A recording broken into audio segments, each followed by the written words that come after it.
Balai Penelitian dan Observasi Laut itu unit pelaksana teknis di bawah Badan Penelitian dan Pengembangan Kelautan dan Perikanan. Jadi di dalam Peraturan Menteri Kelautan dan Perikanan itu disebutkan bahwa tugas kita adalah melakukan kegiatan penelitian dan pengembangan yang berhubungan dengan sumber daya laut, terutama yang berhubungan dengan masalah fisika oceanografi dan kimia oceanografi. Lalu juga melakukan kegiatan yang berhubungan dengan perubahan iklim. Di sini yang berhubungan dengan sea level rise dan juga dengan pengasaman laut atau ocean acidification. Di dalam kegiatan penelitian dan pengembangan ini kita memanfaatkan data penginderaan jauh, lalu juga observasi lapangan, dan juga menggunakan pemodel oceanografi. Sea level rise itu fenomena naiknya permukaan air laut. Jadi faktornya sendiri sebenarnya banyak. Ada dia yang jangka pendek, ada yang jangka menengah, ada juga yang jangka panjang. Jangka panjang itu yang disebabkan oleh adanya perubahan iklim ya. Jadi seperti misalnya kenaikan suhu menyebabkan terjadinya mencairnya es di kutub. Nah dari situ volume air mengalami penambahan. Nah itu yang akan mempengaruhi adanya kenaikan muka air laut. Kegiatan penelitian dan pengembangan yang berkaitan dengan fenomena sea level rise yang kami lakukan di sini, kami memfokuskannya di ekosistem mangrove.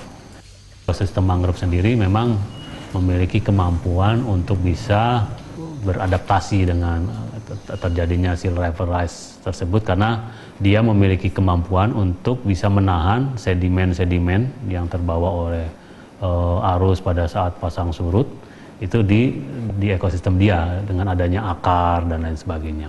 Makanya kami ingin bisa mendapatkan data yang kira-kira bisa digunakan nanti bagi Indonesia untuk bagaimana kita bisa beradaptasi dengan adanya sea level rise itu.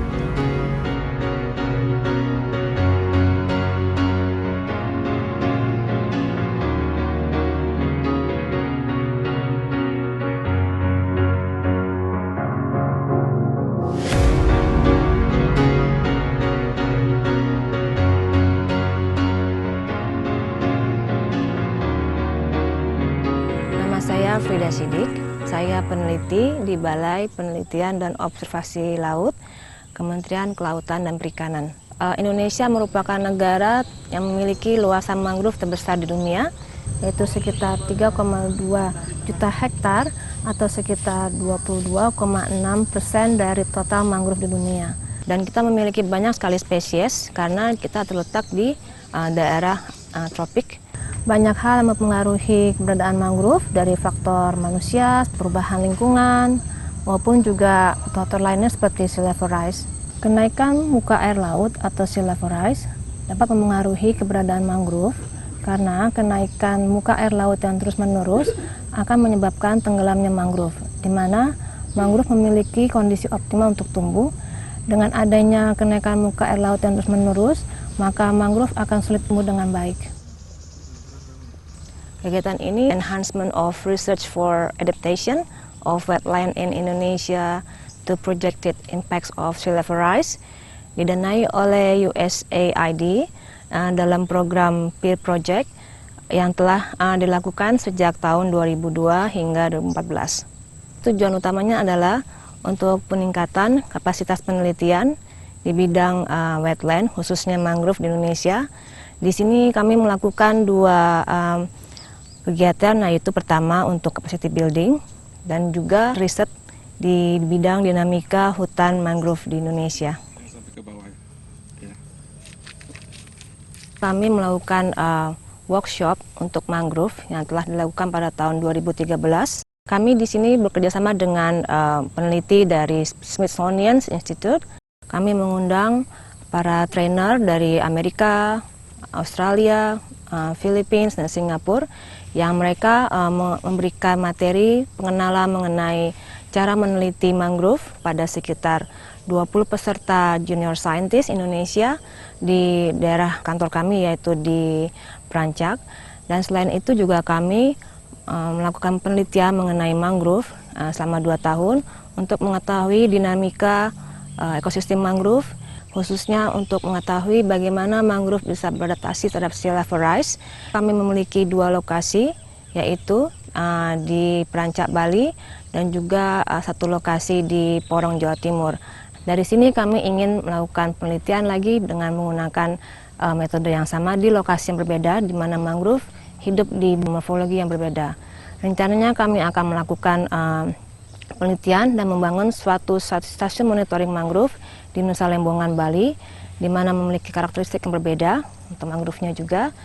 Dan kami pun juga berencana untuk melakukan penelitian di Sumatera, yaitu Dumai, dengan karakteristik mangrove yang berbeda juga. Dan juga kami akan melakukan monitoring pertumbuhan mangrove dengan melakukan memasang dendrometer yang kami akan lakukan di hutan mangrove di daerah Lembongan ini. Ini alat-alatnya. Pertama kami menggunakan alat yang disebut dengan Road Surface Elevation Table atau RSET, dipadukan dengan marker horizon. Alat ini cukup baru dipergunakan Indonesia, yang sekarang sudah digunakan secara luas di mangrove dan juga di South Mars. Penggunaan alat ini cukup unik karena kami membutuhkan orang yang harus melakukan secara rutin, dan kami membawa alat yang disebut dengan arms yang kami pasang di sebuah benchmark yang sudah kami instalasi secara permanen, dan kami mengukur secara periodik, yaitu 2 bulan, yang kami telah lakukan selama 2 tahun.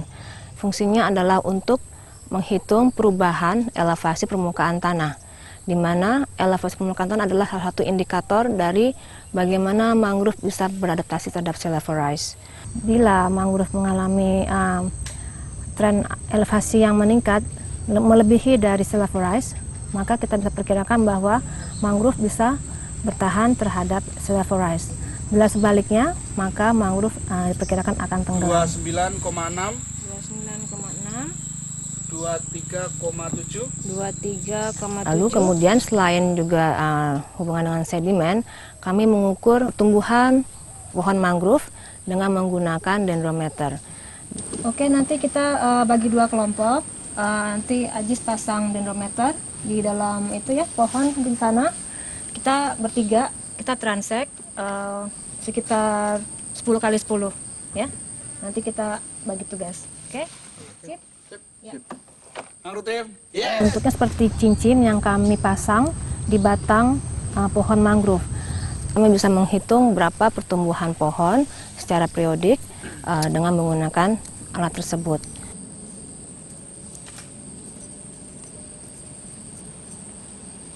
Penelitian mengenai above ground dan below ground biomass hutan mangrove.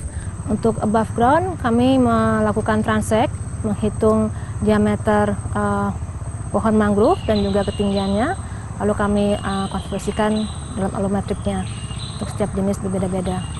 Untuk below ground biomass kami menggunakan teknik coring. Kami mengambil sampel sedimen di hutan mangrove dengan kedalaman 1 sampai 1,5 meter. Lalu kami teliti kira-kira berapa organik meternya dan juga karbonnya. Bisa pegang sini ya?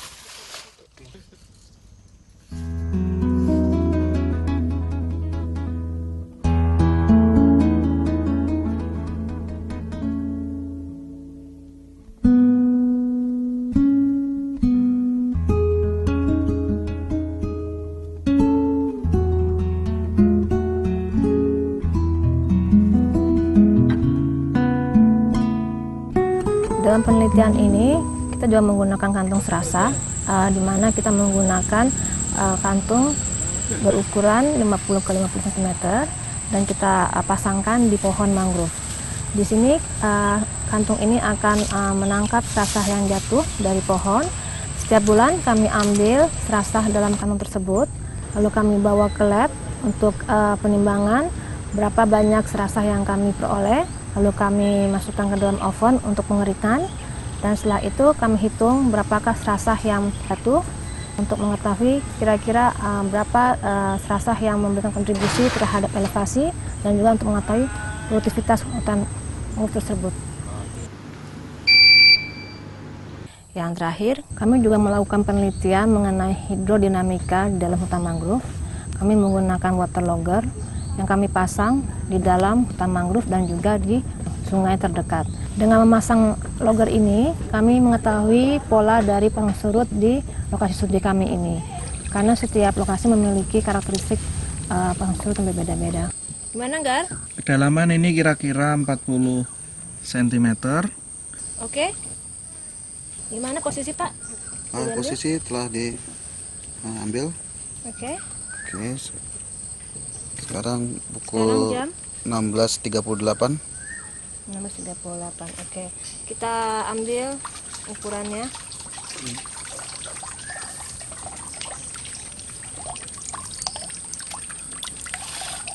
Cm di bawah permukaan air. Harapan kami dari kegiatan ini adalah kami bisa memberikan hasil riset yang bermanfaat untuk kebijakan dan juga untuk pengelolaan pesisir di Indonesia, dan juga untuk capacity building kami bisa memberikan kontribusi kepada dunia akademisi khususnya untuk mahasiswa sehingga mereka lebih bermotivasi untuk melakukan penelitian di bidang mangrove dan juga mereka bisa mengembangkan kepakaran mereka di bidang mangrove.